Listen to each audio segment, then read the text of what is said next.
বানাবো সাম্বার বড়া। বিউলির ডাল সারা রাত ভিজিয়ে রেখেছিলাম, মিক্সিতে বেটে নিয়েছি। তারপর অরহর ডালটা সেদ্ধ করে নিয়েছি। এখন আমি কড়াইতে 3 টিস্পুনের মতো সরষের তেল দিলাম। তারপর শুকনো লঙ্কা, জিরে, সর্ষে ফোড়ন দিলাম আর কারি পাতা দিলাম। ফোড়নটা ভালো করে ভেজে নিয়ে আমি এটা ডালের মধ্যে ঢেলে দিলাম।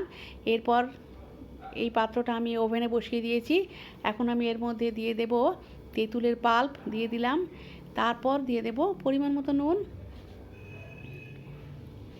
দিয়ে দিলাম। ডালটা আমি হলুদ দিয়ে সেদ্ধ করেছিলাম। তারপর এখন আমি দিয়ে দিচ্ছি সাম্বার মশলা, যেটা আমি বাড়িতেই বানিয়েছি। ভালো করে নাড়াচাড়া করে ফুটিয়ে নিচ্ছি।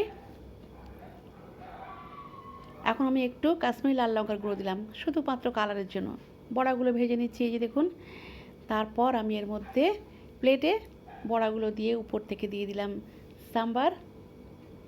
এই যে দেখুন। তো আমার সাম্বার বড়া রেডি। কেমন হয়েছে জানাবেন।